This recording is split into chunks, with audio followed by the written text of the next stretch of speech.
سلااوتانە بێ من کۆڤانە زەتم لە دیبەیتێکی تایبەت لەگەڵتان دەبم سەبارەت بە پرسی سەربەخۆیی هەرێمی کوردستان.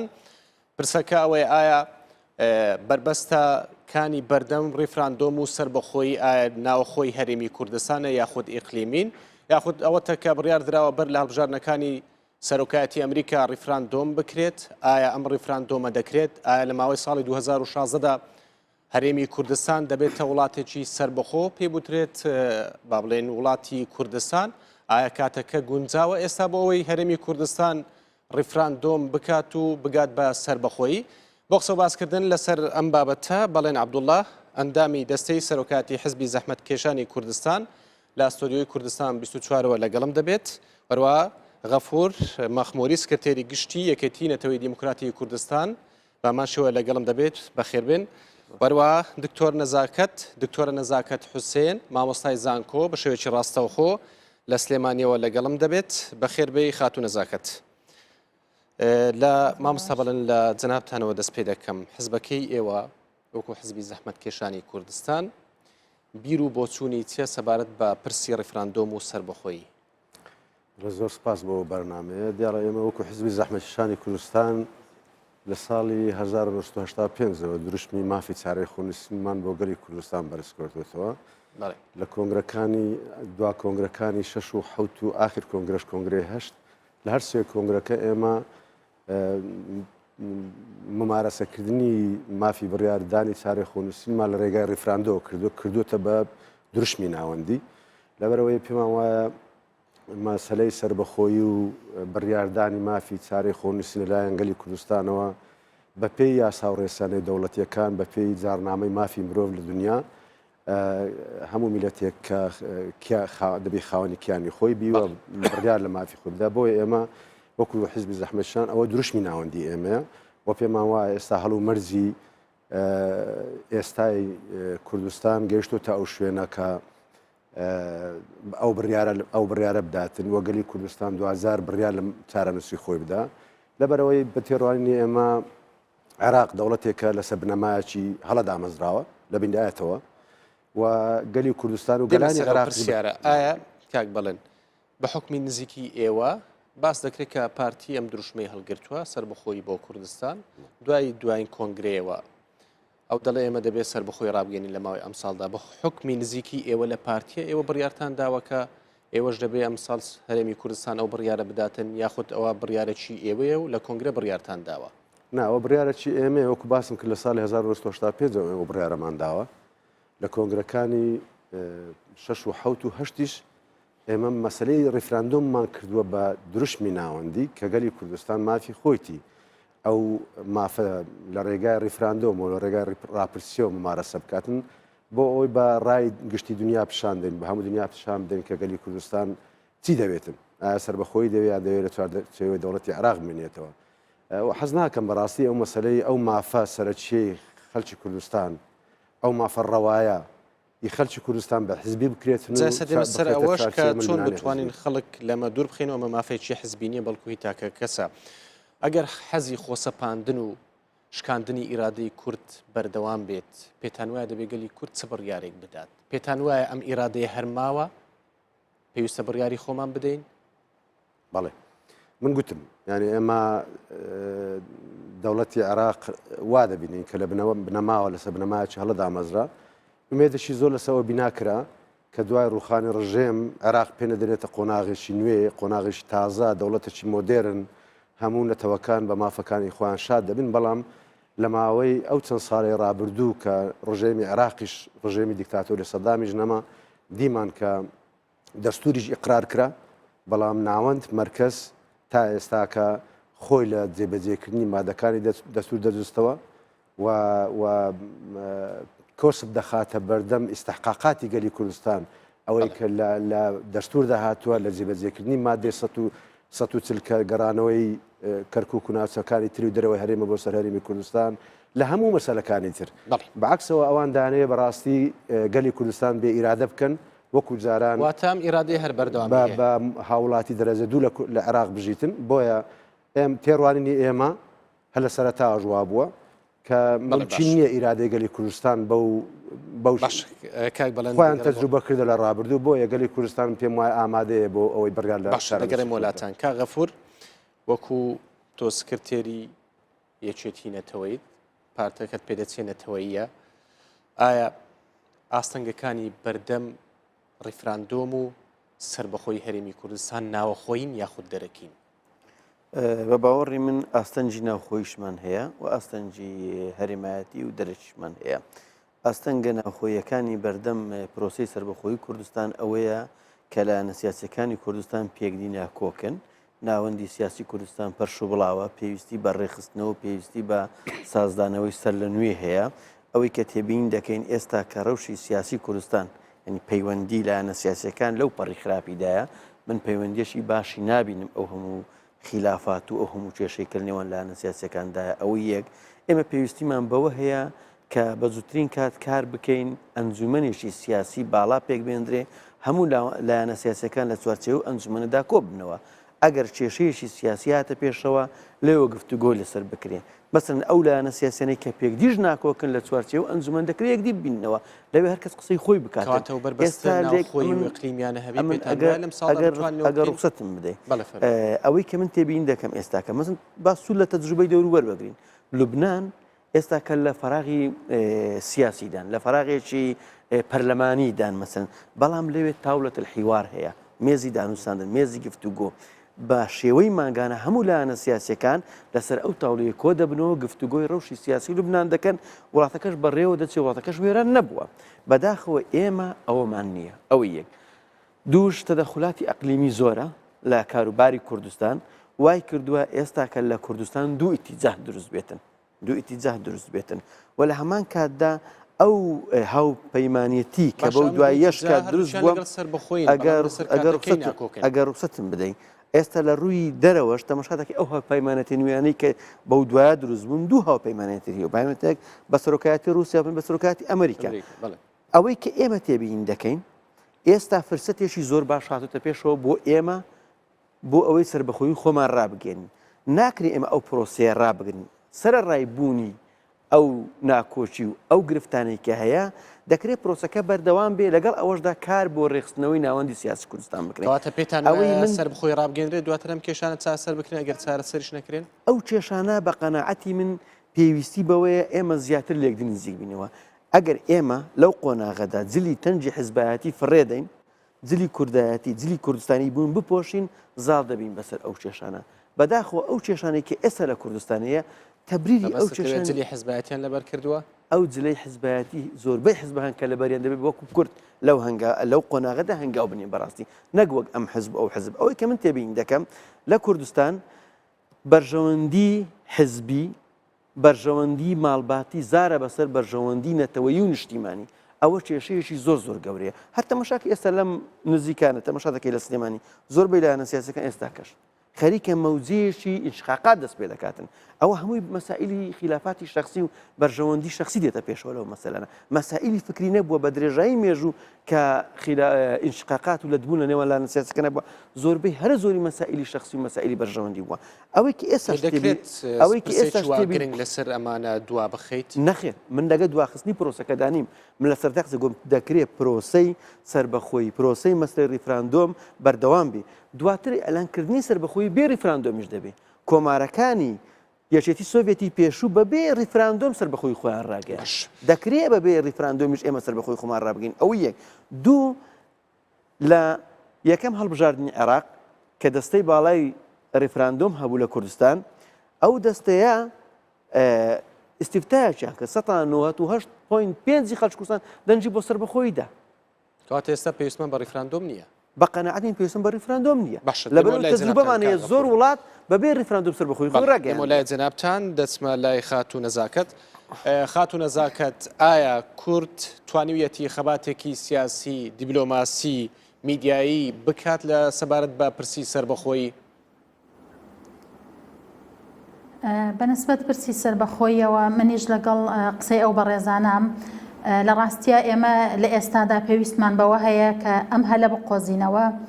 توانم بڵێم ناوچەکە ناوچە ڕۆژهەڵاتی ناوەڕاست لە بەردەم گۆڕانکاریەکی گەورایە بۆیە کوردیش پێویستە بیر لەوە بکاتەوە بزانێت لەم گۆڕانکاریە ئەو هەلەی کە چەندین ساڵ ئێمە چەندین جار فرسەتی سربەخۆی و دامەزراندنی دەوڵەتی کوردی بۆ کورد هاتووەتە ئاراوە بەڵام فرسەتەکان لە دەست چوون یا هەلەکان لە دەست چوون بۆیە ئەبێ لە ئێستادا حکوومەتی هەرێمی کوردستان یا کورد لە بیری ئەوا بێ کە بزانێت لەم گۆڕانکاریەی کە ئێمە ئێستا لە بەردەم گۆڕانکاریەکان لە بەردەم ئەوان ئایا لە دوای داعش چیە بێ لە بەردەم ئەوان دوای ئازادکردنی ویلایەتی مووسڵ چی ئەبێت کورد چۆن لەوا پشکی خۆی بەدەست بێنێت چۆن بتوانێت پرسی سربەخۆیی لێرەدا ڕابگەیەنێ یا بە چ شێوازێک و بە چ ئامرازێک و بە چ میکانیزمێک بەڵام لەگەڵ ئەوە من لەگەڵ ئەوان بەڵام ئێمە پێویستە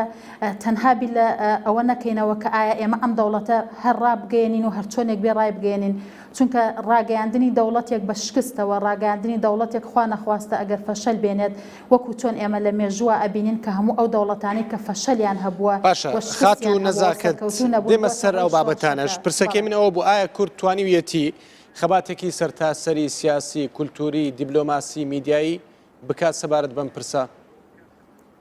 من پێم وایە ئێمە هێشتا زۆرمان پێویستە بۆ ئەوەی ئەو پرسە تەسویق بۆ ئەو پرسە بکەین بەڕاستی ئەبێ ئێمە تەسویقێکی یان بە بازارکردنی ئەو پرسە بکەین لە ناو میدیا پێویستە بە بازارکردنی ئەو پرسە بکەین لە ناو ناوەندی سیاسیا پێویستە بە بازارکردنی ئەو پرسە بکەین لە ناو ناوەندی نێودەوڵەتیا پێویستە بە بازارکردنی ئەو پرسە بکەین لە ڕووی دیبلۆماسی و پەیوەندی نێودەوڵەتی و ئەقلیمیەوە پێویستە ئەو پرسە بە بازار بکەین یعنی ئەبێ ئێمە خەمی دەوڵەتی کوردی خەمی پرسی سربەخۆیی لەوە دەرچێت کە ئێستا ئێمە وا بیرەکرێتەوە کە ئەمە پرسی تاکە لایەنێک یا حیزبێک بێت ئەبێ پرس و خەمی هەموو تاکێکی کورد بێ ئەبێ پرسی و خەمی هەموو پارتێکی کوردی بێت ئەبێ لەبەرەوە ئێمە تەسویقی بۆ بکەین و بیکەینە خەمی هەموو کەسێک بەڕاستی ئەو ڕێگرانەی کە هەیە لە بەردەمیا لە ڕووی دیبلۆماسیەوە ئێمە کاتێ باسی دیبلۆماسی و خەباتی سیاسیەکەین ئێمە ئەو ڕێگرانەی کە جەنابتان ئاماژەتان پێکرد کۆمەڵی ڕێگر هەیە ئەبێ ئێمە نێڵین ئەو ڕێگرانە لە بەردەم ڕاگەیاندنی ئەو دەوڵەتە کوردیا لە ڕاگەیاندنی ئەو پرسا بێواتە ڕاستە لەوانەیە هەلێکی گونجاوی زۆر باش لە ئارابێ کە بۆی ئێمە ئەم دەوڵەتە ڕاگەێنین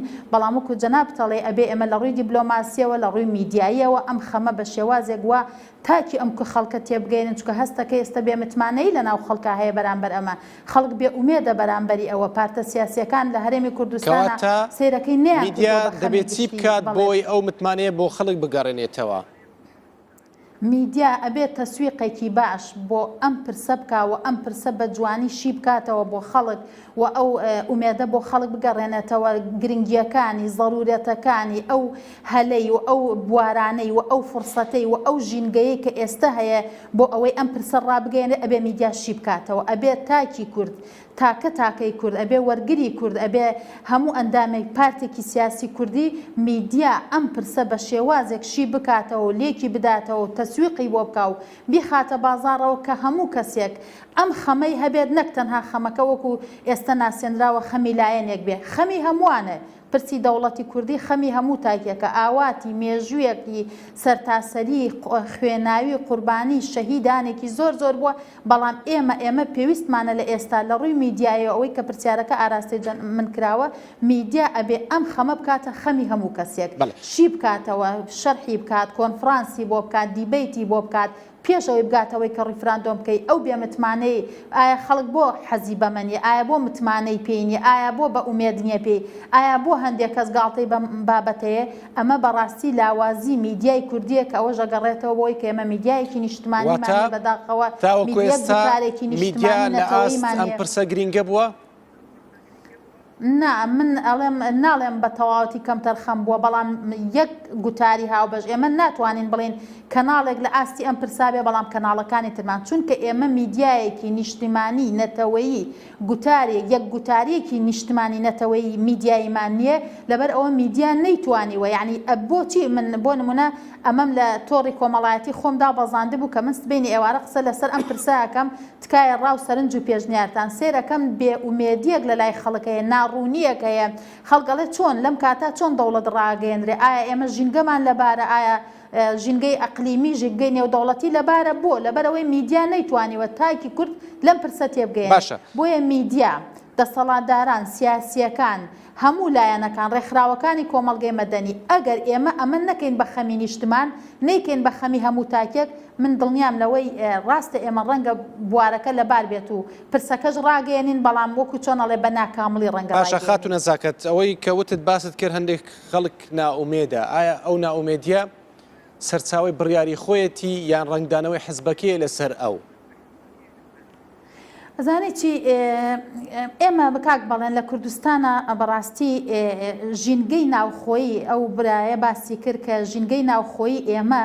یعنی تاکی کورد ئێستا لە بارودۆخێکە ئەژی یعنی بارودۆخێکی نائارام لە ڕووی دەرونیەوە بارودۆخێکی نائارام لە ڕووی ئابووریەوە بارودۆخێکی نائارام لە ڕووی پەروەردەییەوە ئێمە لە وڵاتێکین ڕاستە لە بەردەم هەل و فرسەتێکی زۆر گەوراین کە ڕەنگە لە ڕووی دیبلۆماسیەوە بۆ نمونە ئیشی بۆ کرابێ بەڵام لە ڕووی ناوخۆییشەوە ئێمە کاتێ توانیمان ناوخۆی خۆمانمان تۆکمە کرد ئاشتەوایەکی نیشتمانیمان دروست کرد ومێدمان بۆ هەموو حیزبەکان گەڕاندەوە ئەنجومەنێکی سیاسی تۆکمەمان دروست کرد کردمان بە خەمی هەموو پارتێکی سیاسی ئەو کاتە ئەبێ بە خەمی هەموو تاکێکی کوردیش لەبەرەوە خەڵک ناحەقی نییە کە ئێستا لەو بارودۆخە نەئارامیایە بەڕاستی ئەمە لە وڵاتێکان خەریکە ئاشتەوایی کۆمەڵایەتی ئاشتەوایی سیاسی تێک لێکترازان دروست ئەبێ لە ناو وڵاتەکە لەبەرەوە ئالەم بارودۆخە تۆی بێ لە پڕاباسی پرسێکی زۆر گرنگ بۆ خەڵکەی ڕەنگە ئەمە لە لای سیاسیەکان لە لای بەرەسەرۆکی هەرێم لە لای قیادی ئەمانە ئەمە ڕوون بێ بەڵام بۆ لای من ڕوون نیە بۆ لای تاکێکی کوردی ڕوونیە لەبەرەوەی ژینگەی بارودۆخەکە لە ناو هەرێمە پێویستی بە چاکسازی هەیە ئێمە پێویستە لە ناو خۆمانە ناوخۆی خۆمان ڕێکخین اینجا ئەتوانین ئەم بۆ دەرەوەش ڕابگەین. باشە خاتون نەزاکەت دەگەڕێمەوە لاتان مامۆستا بەڵندێمەوە لای جەنابتان. شاندی یەکێتی نیشتیمانی کوردستان کە چوو بۆ بەغدا هاتنەوە لێدوانیان دەدا وتیان عبادی پێی گوتون ئەمە مافێکی خۆتانە کە ڕێفراندۆم بکەن بەڵام ناکرێت لە ڕاگەاندنەوە هەڕەشە بکەن ئەوە دەتوانین گفتوگۆی لەسەر بکەین کە بەغدا ئەم زمانەی هەبێ چی ڕێگرە لە بەردەم پرسی سەربەخۆیی هەرێمی کوردستان. تا ئێستا حکوومەتی عراقی چینە وەڕێی عبادی بی یان چەند کەسێک لە بەغدا و ڕێیان هەبی مەجممان لێ دەبتەوە زۆر کەسایەتی عەرەب هەیە زۆر پەرلەمانتاری عەرەب هەیە لە بەغدا چینە ئەو ڕێیە هەبی سەبارەت بە وەزعەکان ئەوانیش خۆیان دەزانن کە 2000 هەر دەبی ئەوە ئەنجام بدرێتن و خۆ ئێمەش نەمانگوتی بە دژمنایەتی بەغدا ئەو مەسەلەیە ئەنجام دەدەن گوتمانە بە حیوار گوتمانە بە دۆستایەتی بە تێگەیشتن بە تەفاهم تا بکرێت لە ڕێگای بەندەکانی دەستور کە ڕێگای داوە گەلی کوردستان 2000 بڕیار لە مافی چارەی خۆنووسین داتن بە هیچ شێوەیەک نەمزانیوە کە ئێمە زمانی هەڕەشا داوای ئەو مەسەلەمان کردووە بەعکسەوە ئێمە داوامان کردووە هەموو دەمە گوتمانە لە ڕێگای ئاشتی و گفتوگۆ باشترە ئەوەیە کە ئێمە بە ئیتفاق لەگەر ئەوان پرسی ڕێفراندۆم بەڵام بە ئیجازەی ئەوانە یعنی ئەوان وەختە کە برێن ئێمە ڕێگرین وەختە ئێوان برێن بە ئێمە برێن بە هیچ شکلە قبول ناکەن کە زاروبار لێرە و لەوێ جێما لێ دەبیتن ئەو مافە بە مافی ڕەوای خەلکی کوردستانی نەزانن و بیانەوێ خەلکی کوردستان بێ ئیرادەکەن بەرامبەر مافەکانی خۆی لەو حالەتە چینێک خەلکی کوردستان بڕیارێشتر بدە بەڵام بە هیچ شکلێک ئێمە هەموو دەمە گوتومانە باشترین ڕێگا ئەوەیە کە لەگەڵ بەغدا بکەوینە حیوار و گفتوگۆ چەند بکرێ بە ڕێگای ئاشتیانە و دیموکراسیانە ئەو پرۆسەیە ئەنجام بدرێ باشترە. باشە ئێستا عێراقێکی تاڕادەیەک لاواز دەبینین و ئەم زمانەی هەیە پێتان وایە دوای کۆنتترۆلکردنەوەی مووسڵ عێراقێکی تاڕادەیەک لە ئێستا بەهێزتر ببین و ئەم زمانە با بڵێن نەرمیان هەبێت ئەم زمینە لەبارەش هەبێت. خۆی ئەو مەسلەیە بەڕاستی مەسلەی ڕزگارکردنی مووسڵ یان شەڕ کۆتایی هاتنی شەڕی داعش خۆتان زانم ئەو منتقەیە چ سیراع و ململانەیەشی لەسرە چ شەڕێکی گەورە مەخفی و غێر بەرچاو و نادیار لە پشتی بەرتە دەگوزارێت لەو منتقەیە هەمووی بە دوای بەرژەوەندی و دەسەڵات و نفوسی سیاسی و ئابووری خۆی دەگەڕێت لەو منتقەیە لە ئەمریکای بگرە تا دەگەی رووسیا و سین تا دەگەی وڵاتانی ئەوروپی تا دەگەی وڵاتانی ئیقلیم ئەوەی کە بەڕاستی جێداخە وەکو برای بەڕێزم کاغەفور هێمای بۆ کرد ئەوەیە کە ئێمە ئایا لایەنە سیاسیەکانی کوردستان بەتایبەتیش ئەو لایەنانەی کە ئێستا کە نوێنەریان زیاتر لە پەرلەمان و دەنجی خەڵکی باڵادەستن ئایا چ زەمینە سازێکیان کردووە من نمونەیەک دینمەوە من نمونەیەک دینەوە با خەڵکی کوردستان هەمووی ئاگادار بیتن لە مانجی نهایەتی مانجی 4 بوو وازام 2015 کۆبنەوەیەکی لایەنە سیاسیەکان کرا بە حزووی سەرۆکی هەرێم بڕیاردرا کە وەفتێک بستە ئەمریکا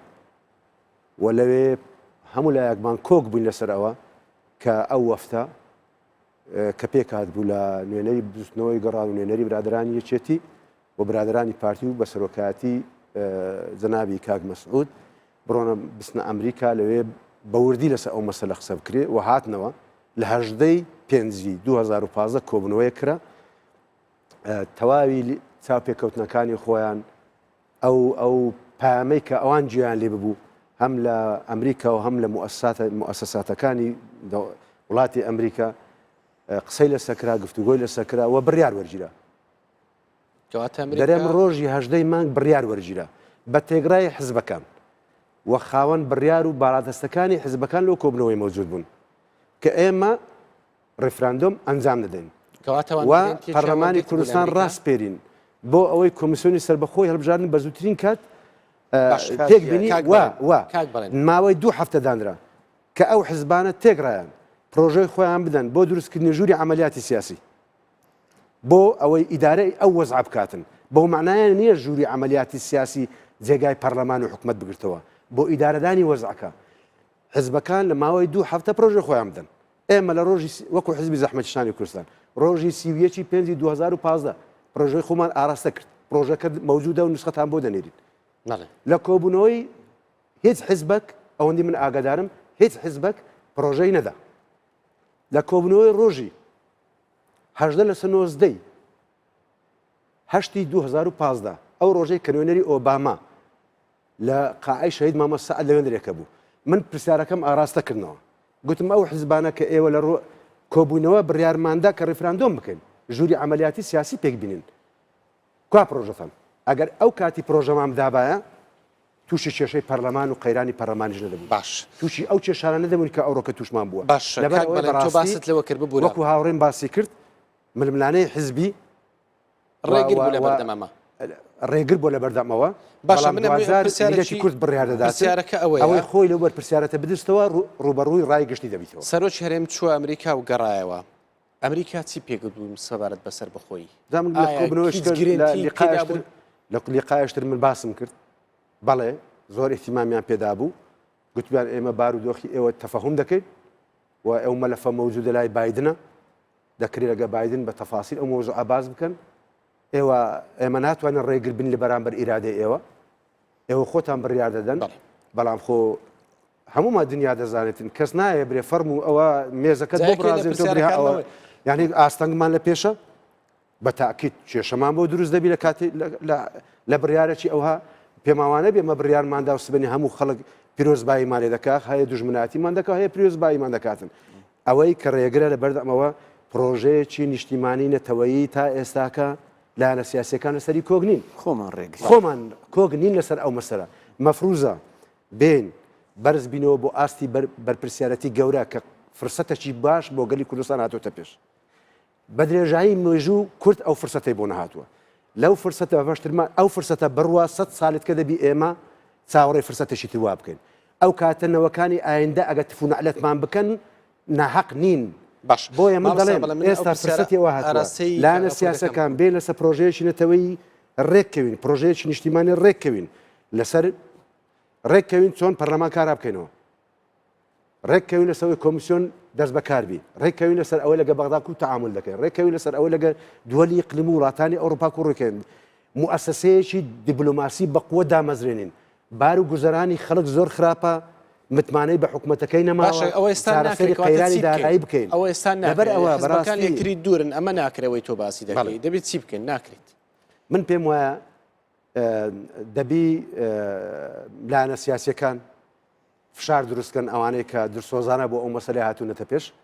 من چەندجار پێشنیارم کردووە ئەو لایەنە سیاسیانەی کە کەمتر لەو سیراع و ململانێنە ئاڵانە بە پشتیوانی خەڵکی کوردستان و پشتیوانی کەسایەتی نیشتیمان پەروەر و بە جهودی هەموو لایەکمان فشارێکی جدی دروستکەن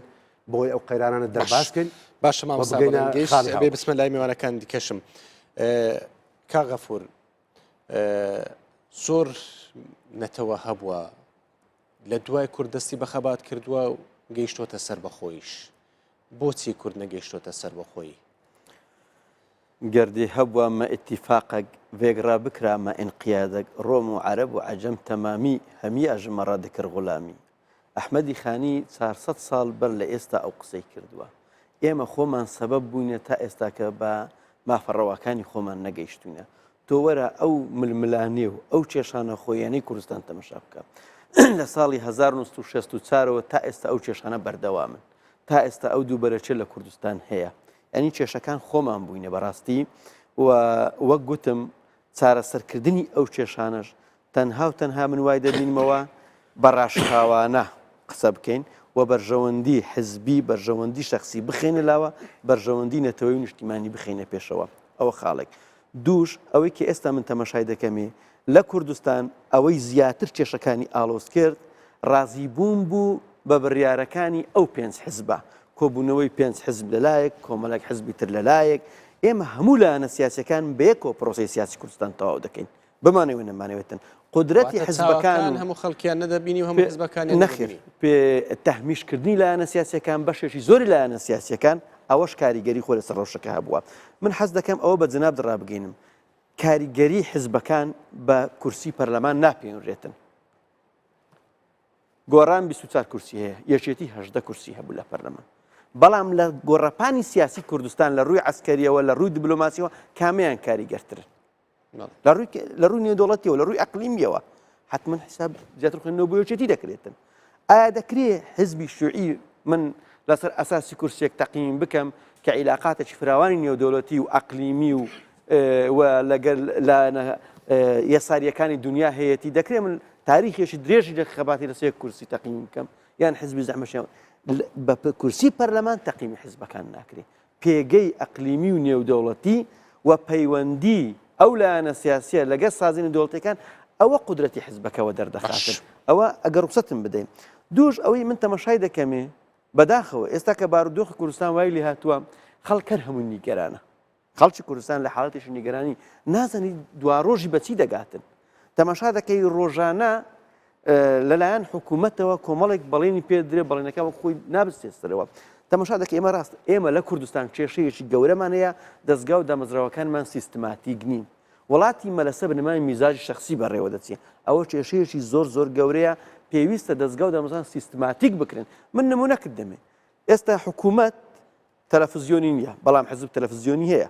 حکوومەت ڕۆژنامەی نییە بەڵام حزب ڕۆژنامەی هەیە حکوومەت پارەی نییە بەڵام حزب پارەی هەیە حکوومەت جێشی نییە بەڵام حزب جێشی هەیە تەمەشا دەکەی کۆمەڵک شت ئەوەی حکوومەت نیەتی حزب هەیەتی باشە کە من حکوومەتداری دەکەم دەبێت ئەو شتانە هەموو پێشکەشی حکوومەت بکەم باوەڕمان نیە حزبەکان پاریان نەبێ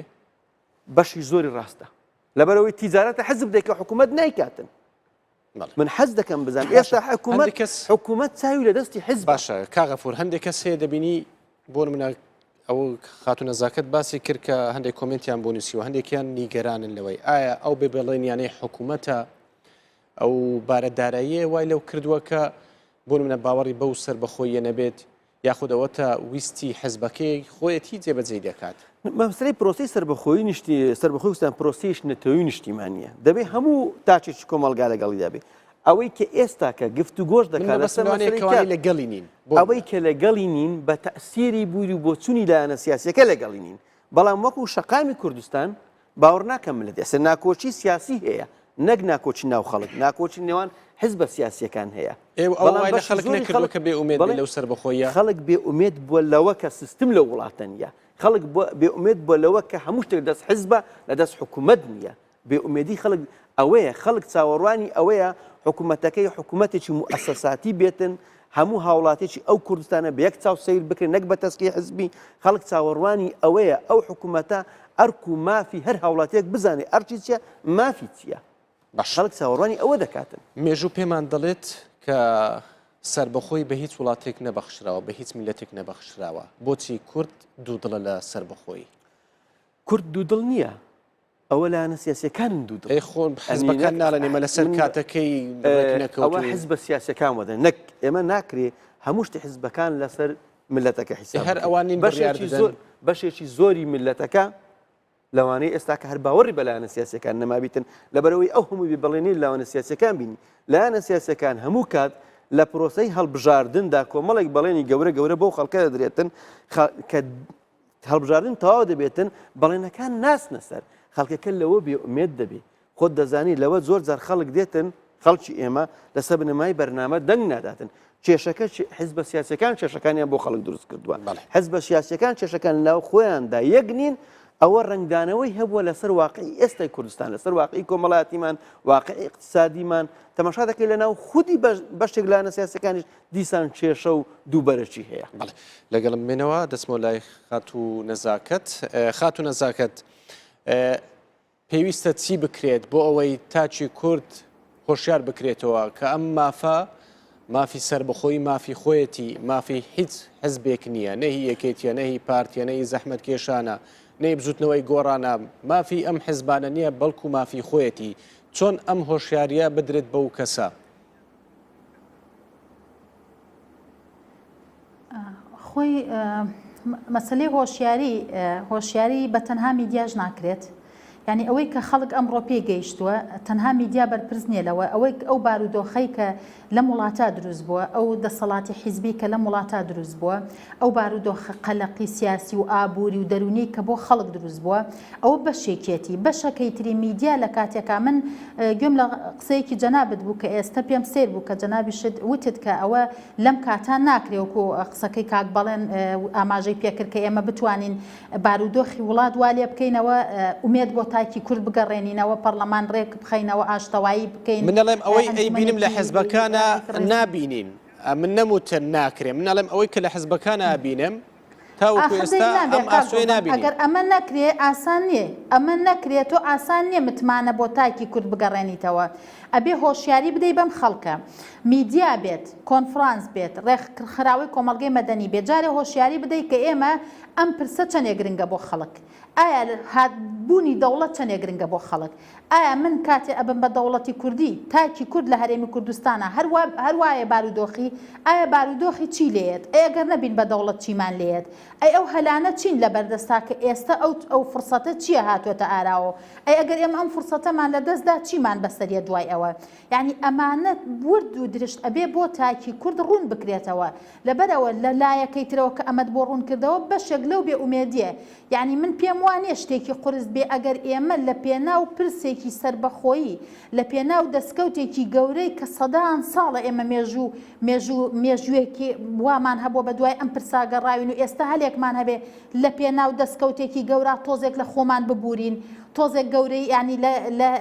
لەمە بەرژەوەندی حیزبیەکانمان یا بەرژەوەندی کەسیەکانمان بینە خوارەوە بتوانین لە کاتێکی دیاریکرا و گونجاوە بەشێکی چارەسەری کێشەکانی ناوخۆیی هەرێمی کوردستان بکەین ئومێدێک بۆ ئەو خەڵکە بگەڕێنینەوە لەگەڵ گەڕانەوەی تۆزێک ئومێد و باشکردنی بارودۆخی گوزەرانی خەڵک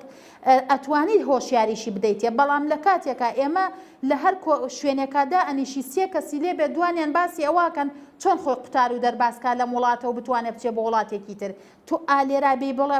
ئەم کەسە بگری بڵێ وەرە من دەوڵەتی کوردیت بۆ ڕاگەیەنم ئەم کەسە ئەبێ تێگەیەندرێت ئەبێ تەسویقی بۆ بکرێ یعنی ئەبێ بۆ نمونە لە وڵاتێکی وەکو بەریتانیا کاتێک کە خەڵک ئەگاتە ئەو هۆشیاری کە ئەو پێویستە لە ئیتحادی ئەوروپی جا ببێتەوە ئەمە ئیشی بۆ کراوە میدیای بەریتانی ئیشی بۆ کردو ڕێکخراوی کۆمەڵگەی مەدەنی ئیشی کردووە تاکی بەریتانی هۆشیار بۆتەوە بەمە ماف و حەق و حقوقی خۆی ئەزانی ئێمە ڕاستە باشە خاتو نەزاکەت بەڵێ و نەخێری بەریتانیا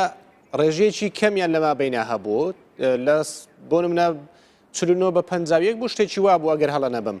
باشە خۆ لە هەرێمی کوردستانشە ئەگەر ڕیفراندۆم بکرێت لەوانەیە ئەو ڕێژەیەکی زۆر جیاوازی هەبێت من ناڵێم بەراوردی ئەوە بکەین ئایا ئێمە بە ڕیفراندۆم یعنی من ئەڵێم بە تەنها بە ڕیفراندۆمێک ئێمە بمانەوێت ئەم پرسە ڕاگەیەنین ئەگەر نەتوانین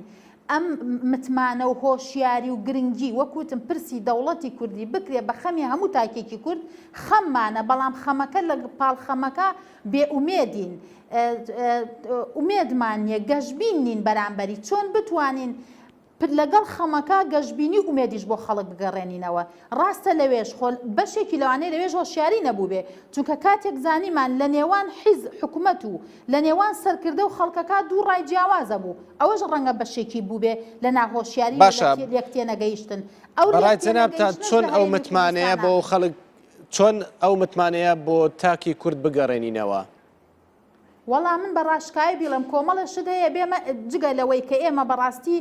چەنێ بارودۆخ ئێمە لە شوێنێکین لە هەرێمی کوردستانە چواردۆرمان ئاگرە سووریایە بەو شێوەیە چواردەوری ئێمە شەڕی داعش لە بەردەممانە نازانین دوای داعش ئێمە هەلمان بەرەو باشتر ئەڕواە بەرەو خراپتر ئەڕوا اینجا لە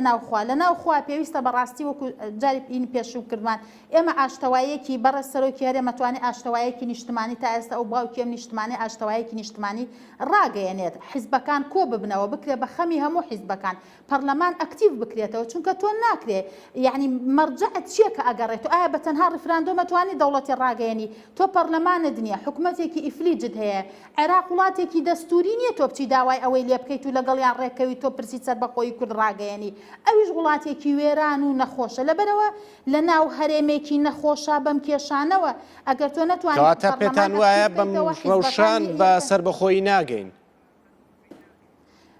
بشگەین بە ناکامڵی ئەگەین بە بەڕوای من ئەگەر بەم بارودۆخەوە ئێمە هەرێمێک ڕاگەێنین پرسێکی سربەخۆی ڕاگەێنین من ناڵم هەلەکە لە دەست بێن هەرگیز لەگەڵ ئەوانیم هەرگیز لەگەڵ ئەوانیم حیزبێکیش لەبەرەوەی کە ئێستا تۆراوەیە عاجز بووە یا لە دەرەوەی پرۆسەکەیە بێت ببێ بەڕێگر لە بەردەم ئەما هەر کەسێ ببێ بەڕێگر لە بەردەم ئەم فرسەتە بەڕاستی وەکو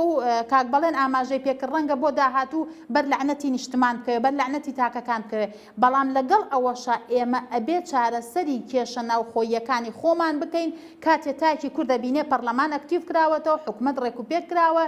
حیزبەکان لە بەرژەوەندی حیزبی تەنازولیان کردووە تۆزی گوزەرانی خەڵک باش بووە و لە پاڵی هۆشیاریەکەم بدەیتێ کە دەوڵەتی کوردی چین بۆ ئەکا بە تەئکیدم ڕیفراندۆم ئەو کاتە سەرکەوتن بێت باش بەڵێ خات و نەزاکەت 49 بە 50 شتێکی سەرکەوتو نابێت بەڵێ سپاس دەگەڕێم وڵاتەن کاک بەڵێن بەرپرسی هەموو حیزبەکان دەڵێن کاتەکە گونجاوە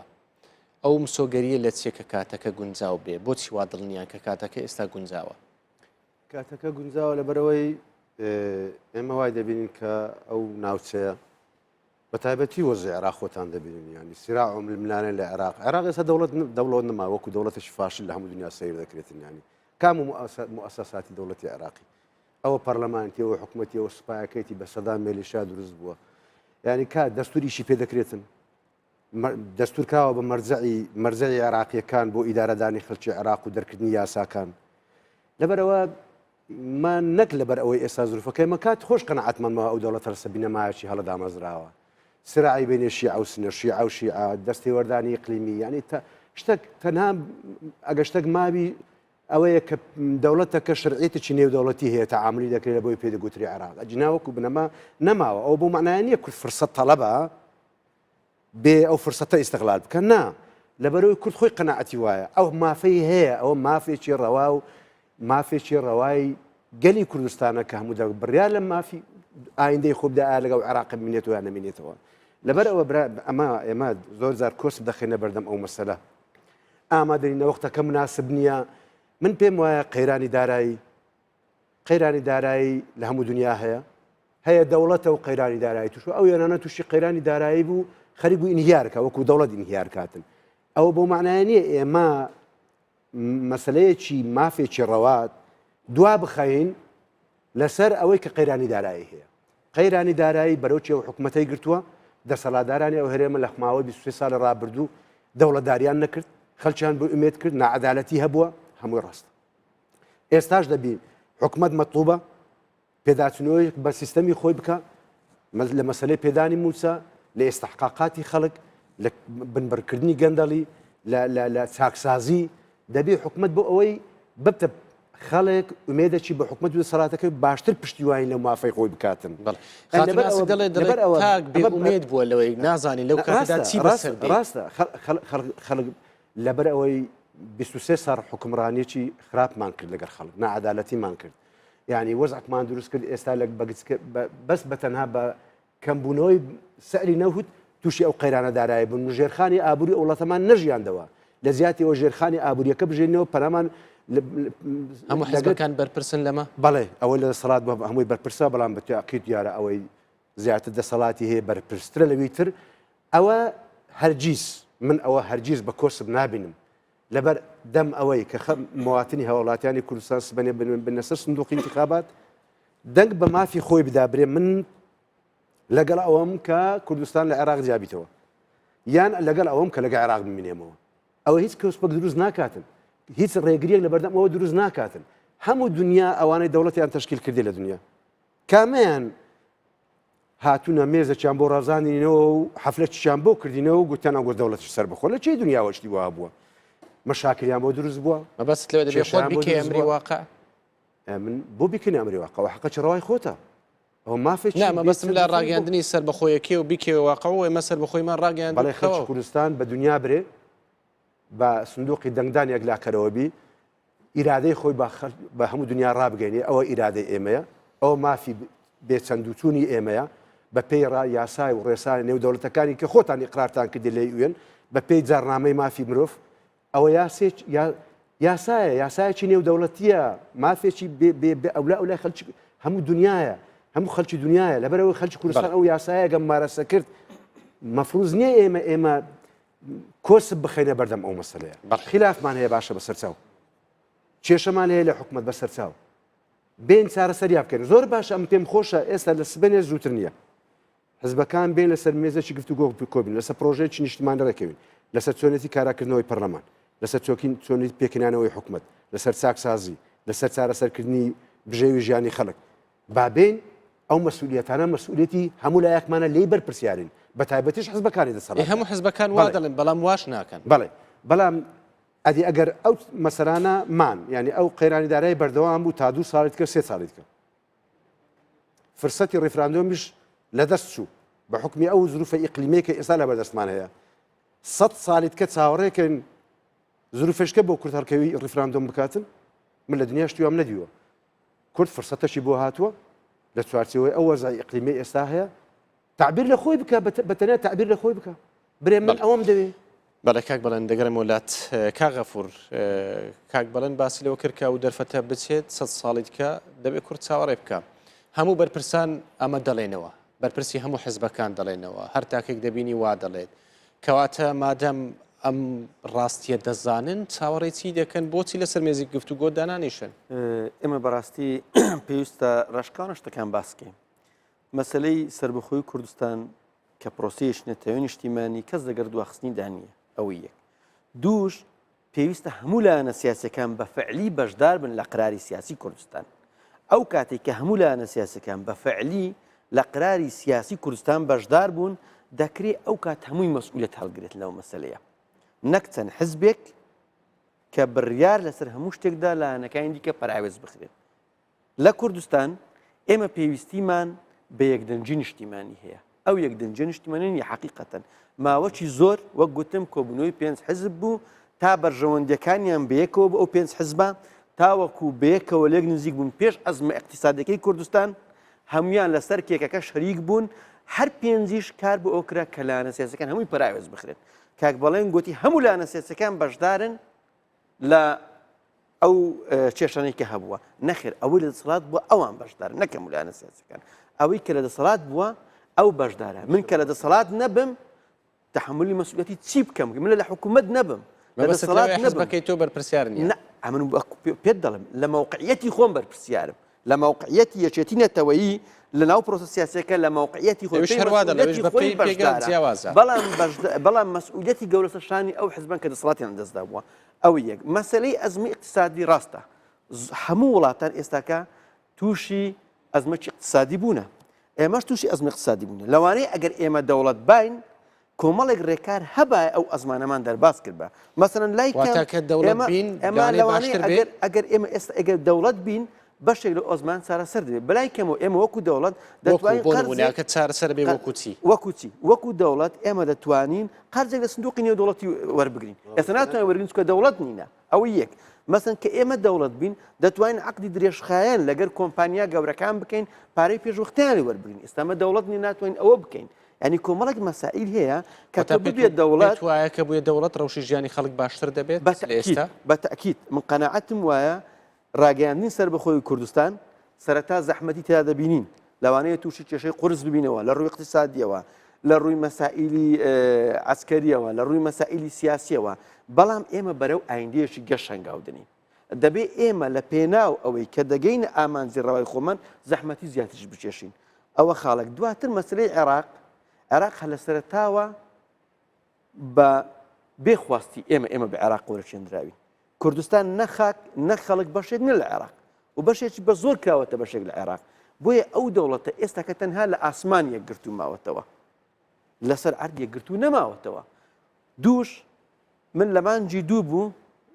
سەردانێکی ئەوروپام کرد کۆمەڵێک پەرلەمان و لەگە وەزارەت دەرەوەی نەرویجی و ئەوانە کۆمەڵک دانیشترمان هەبوو زۆربەی هەر زۆری ئەو ناوەندانەی دنیا دەڵێ کەس نییە ئەو مەفەتان لێ زەوت بکاتن بەڵام ئەگەر ئێمە ڕاستەوخۆ ئێستا کە بڵێن پشتگیریتان دەکەین دەبتەتە دەخول لە کاروباری عێراق بەڵام هەر کاتێک ئێوە بڕیاری خۆتاندا کەس بڕیاری ئێوە ڕاوەست هەندێک کەس پێیان وایە خۆمانین ئێمە مەسلەی کاتیش باست کرد قەنەعەت دەکەم ئێستا کاتەکە لە هەموو کات گونجاوترە بۆ ڕاگەاندنی سەر بەخۆیی ڕەغمی ئەو خلافاتانەی کە هەشە باشە دو ساڵە باس دەکەن ئەو فرسەتەمان لە بەردەما لەبەر کاتەکە گونجاو بۆچی ئەو دو ساڵە بەهەدەر ڕۆی دەتوانێت ئەوەی کە داهاتوش بەهەدەر دەڕوە لە سەرەتای قسەکان باسم کرد گوتم خۆمان سەبەبین ئەو خلافانەی کە هێل نێوان لاەنە سەرچەکان ئەوە کارەکەی بووە ئەو خلافانە بەردەوام پێتان وایە ئەوانش بەهەدەر دەڕوا و دەرفەتەش دەڕوات مقەنەعەتم نییە ئەمن چاوەڕوانی ئەوم لە جەنابی سەرۆک بارزانی هەیە کە بڕیاری مێژووی خۆی بدا باوەڕ دەکەم گەلی کوردستانیش پشتیوانی جەنابی سەرۆک مسعود بارزانی دەکات لەو مەسەلەیە چونکە ئەوە خواستی گەلی کوردستانە لایەنە سیاسیەکان هەر کەسێکیش دژی ئەو بڕیارە بۆسێتەوە دژی سەر بەخۆی کوردستان بەسێتەوە کاک بەڵێن لەوە گوتی خۆی تووشی بەرپرسیارەتی مێژووی دەکاتەوە بە فعلی مێژوو بە خراپ لەسەری دەنووسێتن چوە کەسایەتی چوە کولایانی سیاسی کە هەر کەسێک دژایەتی ئەو پرۆسەیە بکاتن ڕابردوویەکی ڕەش بۆ خۆی ببنەوە لە کاتی سەر بەخۆیی بەڵێ بەرپرسیارەتی لە ئەستۆ دەگرن بەڵێ تووشی هەر هەڕەشەیەک بوونەوە لە کاتی سەر بەخۆیی کە ڕاگەێنرا ئەو بەرپرسیارەتیە لە ئەستۆ خۆتان ئەو بەرپرسیارەتیشی کۆمەڵ ئەنی نیشتیمانی نەتەوێ هەمومان دەبێ تەحملی ئەو مەسئولیەتە بکەین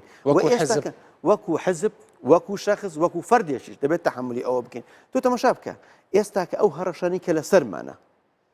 لە داعش درنترمان نەبینیوە ئێستا کە بۆ ئێمە دەڵێن جەوەکە مهەیەە یەک لەسەر زەوی تۆ هەموو ناوچەکانی کە لە زمنی مادەی 140 بوو ڕزگار نەکرا بەس تۆ ڕزگارت کرد بەدەست تۆوەیە دوو مەسادری تاقا بەدەست تۆوێ نەفت سێ لە ڕووی نێودەوڵەتیەوە هاوپەیمانان هاوکارتن و قودرەتی تویان لە ڕووی سەربازی و لەسەر ساحەکە بینیوە و لە هەمان کاتدا لە ڕووی دیبلۆماسی و عیلاقەتەشی فراوان لەگە زۆربەی زۆری وڵاتان هەیە کۆمەڵێک بەعسات دیبلۆماسی لە کوردستان تەماشا دەکەینی ئێمە ئەگەر واقعەکەمان لە ڕووی نێودەوڵەتی زۆر باشە زروفی ذاتی مەلەک پەیامەکەت گەیشت دەبێ بسمەوە لای خاتوو نەزاکەت خاتوو نەزاکەت هەندێک کەس پێیان وایە کە وڵاتان دان بەسەر بەخۆیی کوردستان نانێن مەبەستم لە هەمووی نییە مەبەستم لە هەندێک وڵاتە دەکرێت تۆ چاوەڕێی ئەوە بکەی سەر بەخۆی دواب بخەی لەبەرەوەی فلان وڵات و فلان وڵات و فلان وڵات دان بەسەر بەخۆی ئێمە نانێت بە تایبەتیش دراوسێکانمان کاگۆڤان ئەنی ئەوە قسەیەک نییە کە ئێمە چاوەڕێ ئەوە بین خەڵک فەرمومان لێ بکات کە حتمما ڕاگەیاندنی دەوڵەتێکی کوردی ڕاگەیاندنێکی قوارەیەکی وا سەر بەخۆی لەم بەشە لە بەرژەوەندی زۆر لە وڵاتان نەبێ بە تایبەتی وڵاتانی دەوروبەر بە تایبەتی وڵاتانەی کە پارچەکانی تری هەرێمی پارچەکانی تری کوردستانی لەسرە لەبەرەوەی ئێمە نابێت چاوەڕێی فەرموو بکەین بەڵام لەگەڵ چاوە حتممەە دژمنیشت بۆ دروستە بێ و گرفتیشت بۆ دروستەکەن و ڕەنگە پلانی خۆشیان چکە ئێمە بەڕاستی وڵاتان وریان پلانی پێشوەختیان هەیە بۆ هەموو ئەگەرەکان کە ڕوو ئەدات ڕەنگە پلانی پێشوەختیشیان بۆمان دانرابێ ئێمە نابێت چاوەڕێی ئەوە بین و قەت فەرمود لێ ناکرێت سەدان ساڵی کەش تۆ وڵاتێک بیت کە ڕەنگە بڵێن وڵاتێکی بۆ نمونە من لە کتێبخانەکانی ئەوروپا چەند جار چوومەتە سەر کتێبێک پیپل without nation یعنی وڵاتی بێ خەڵکی بێ نیشتمان ڕەنگە ئەمە اعترافت پێ بکەن کە تۆ خەڵکێکی بەڵام نیشتمانێکت نییە و مافێکت نییە بەڵام هەرگیز باوەڕمەکە فەرموود لێ بکرێ ئەگەر وڵاتێک نەبێت کە بەرژەوەندی لەگەڵ ئەمەی تۆ ئابێ حتممەە ڕاگەیاندنیش هەندێک بەرژەوەندی لەگەڵا بێ هەندێک بەرژەوەندی لەگەڵا نابێ بەڵام ئەبێ ئێمە و ئەبێ حکوومەتی هەرێمی کوردستان ئەبێت ئیشی بۆ ئەوە کردبێ کە کۆمەڵێ پشتیوانی بەهێز بۆ خۆی دروست کات نابێ بڵێن وڵا ئێمە هەموو کەسێکیش دوژمنمان بێت کێشەمان نابێت هەستە تۆ ڕای پێتانوانە پشتیوانیە کە بێت بۆیە ئێستا سوورن لەسەرەوەی کەسەر بەخۆی ڕابگەێنرێت من دڵخۆش مەگەر پشتیوانیەگە بە بەڵام با ئەو پشتیوانش تاکی کوردی بیزانێت پێم باشە و دڵنیاشم کە پشتیوانی هەبێت حتممەکە بەڕاستی ئێمە بەو دەرەجەش نابێ بێ متمانە بین بەرامبەر بە حکوومەتی خۆمان کە بڵێن حکوومەتی ئێمە هیچ لە ڕووی دیبلۆماسیەوە ئیشی نەکردبێ ڕاست ڕەنگە لە کێشەکانی ناو خۆمان وای لێ کردبین بەڵام من دڵنیام و بێگومانم نیم لەوەی کە حکوومەت لە ڕووی دیبلۆماسیەوە ڕەنگە ئیشیشی بۆ ئەوە کردبێ بەڵام زیاتریش پێویستمان بەوە ئەبێ چونکە گۆڕانکاریەکان تۆ نازانی لە خاتو نەزاکات بۆ نمونە بابینە سەر وڵاتانی جیران تەماشای عێراق بکەین عێراقێکی لاواز دەبینین سووریا دەبینین حاڵی چۆنە تورکیا پەیوەندێکی ئابووری و سیاسی لەگەڵ هەرێمی کوردستان هەیە دەمێنێتەوە ئێران پێتان وایە ئەم وڵاتانە بتوانن ڕێگری لەم سەر بەخۆیە بکەن واللهی ئەگەوێتە سەر لایەنی دیبلۆماسیەتی حکوومەتی هەرێم ئایا لە ڕووی حکوومەتی هەرێم لە ڕووی دیبلۆماسیەتەوە چەندێت توانیوێتی ئیش بۆ ئەوە بکات چکە حتممەە وڵاتانەژۆ کوتم هەندێکیان بەرژەوەندیان بە باش هەیە هەندێکیشان بەرژەوەندیان بە خراپ هەیە من ناڵم تۆ عمیلی وڵاتێک بە پشتیوانی وڵاتێک دەوڵەتێک دروستکە کە دەوڵەتەکەت تێکڕا کۆنتترۆلی لە ژێردەسەڵاتی ئەوە بێت و دڵنیاشم کە حکوومەتی هەرێمەوە ناکە بەڵام ئەبێ ئیشت بۆ ئەوە کردبێت حتممەە ڕێگریشت ئەبن و گرفتیشت بۆ دروستەکەن و ڕەنگە پلانیشیان هەندێک دانابێت بەڵام پێم وایە حتممەە ئەوە ئەبێ بەڵام ئەبێ خاتو نەزاکەت کاتم زۆر نەماوە لە ڕووی دیبلۆماسی و ئیشی بۆ ئەوە دوایین پرسیارم ئەگەر بە کورتی وەڵامم دەیتەوە سوپاست دەکەم پێتان وایە لە ماوەی ئەم ساڵدا 2016 هەرێمی کوردستان سەربەخۆی ڕابگەێنێت و ببێتە خاوەن دەوڵەت من ئومێد دەکەم چکە لە ماوەی 2016 گۆڕانکاری دێت و چاوەڕێی گۆڕانکارێکی زۆر گەورە لە ناوچەکە ئاکرێت و چاوەڕێی گۆڕانکارێکی زۆر گەورە لە عێراقا ئەکرێت بە تایبەتی دوای کۆنتترۆلکردنی مووسڵ دوای کۆنتترۆلکردنی مووسڵ ڕەنگە خەتەریش دروست ببێ و ڕەنگە دەرفەتی ئەوەش بێت کە کورد بگاتە ئەو ناوچانەی بڕیاری سەوچل و ڕەنگە بکەوێتەوە ژێر دەسەڵاتی خۆی لەو کاتەوەی کێکە لە ئەگەرە چاوەڕوان کراوەکان لە بەرەو مادەم ئەم کۆمەڵە ئەگەرە هەیە ئومێدی ئەوەش هەیە بەڵام لەگەڵ ئومێدەکە ئومێدەکەم زەمینە سازی ناوخۆیی ئەقلیمی نێودەوڵەتی لە ڕووی ئابوووریەوە لە ڕووی سیاسیەوە لە ڕووی دیبلۆماسیەوە حدی ممکن حکوومەتی هەرێم ئیش بۆ ئەوە بکات بۆ ئەوەی کە ئومێد هەیە ئومێدەکەین وە چاوەڕوانیشن کە ئەو پرسە ڕابگەێنرێ بەڵام بەبێ هێزی ڕابگەێنرێت بۆی دوجار ئەوەی ئەو خەونەی کە چەندین ساڵە هەمان بوو بە ناکامڵی نەیەتە دی و پەشیمان نەبینەوە بەڵێ سوپاس خاتو نەزاکەت کاک بڵێن هەمان پرسیار پێتان وایە لە ماوەی ساڵی 2016دا هەرێمی کوردستان ببێت دەوڵەت سەر بەخۆی ڕابگەێنرێت من پێم وایە ملەتی گەلی کوردستان گەلێکی بە ئیرادەیە بەرگەی کیمیا باران و ئەنفالیشی گرت و بەرگەی برسێتی گرت بەرگەی فشاری هەموو دنیای گرت سەر ئەو غەدرەی کەرێشی دەکرێت ئێستا لەسەر موچە بەڵام بەرگەی گرت داعشی تێکشکان من پێم وانێ کەس بتوانێت ئەو ئیرادەیە لە گەلی کوردستان بستینەوە ملەتی شخوانی ئیرادەیە سەر ناڕازیەکانی سەرڕای ئەو غەدرەی کەلێشی دەکرێت سەرڕای برسێتێکەشی سەر ناڕازی بوونەکەشی سبەنێ ڕێفراندۆم بکرێت پێشی حزبەکان و قیادەی سیاسی و حیزبانە دەسەر سندۆقی دەنگدان دەنگ بۆ سەر بەخۆی کوردستان بڵێن کاتم زۆر نەماوە یەک خولە هیوادارم حزبەکان لە ئاستی بەرپرسیارەتی ئەو ئیرادەی بەرزە و بەقوەتەی گەلی کوردستان بە ئایان بەنە وەڵام دەیتۆ سپاس دەکەم لە ماوەی ساڵ 2016 دەبینێ خاوەن دەوڵەت من ناتوانم ئێستا لەسەر ئەو مەسلەیە بەڕاستی ئومێد دەکەم کە ئەمن بانی هەستمەوە ئەو خەونم بێت من هەموو خەباتی خۆم بۆ ئەوە بەڕاست بەڵێ سپاس هەمان پرسیاریش بۆ تۆ کاغەفر پێتان وایە لە 2016 مەبێتە دەزانی 2016 تەنها 4 مانگی ماوە بەڵێ و باستەوە دەکرێت بەر لە دوو با بڵێن سەرۆکە هەڵبژانی سەرۆکاتی ئەمریکا کە ڕفراندۆم بکرێت ئومێد دەکەم ڕفراندۆم بکرێت بەڵام ئەو پرۆسەی مانجێک و دوو مانگ نییە ومێت دەکەم ڕۆژێک زووتر سەربەخۆی کوردستان ڕابکەندرێتن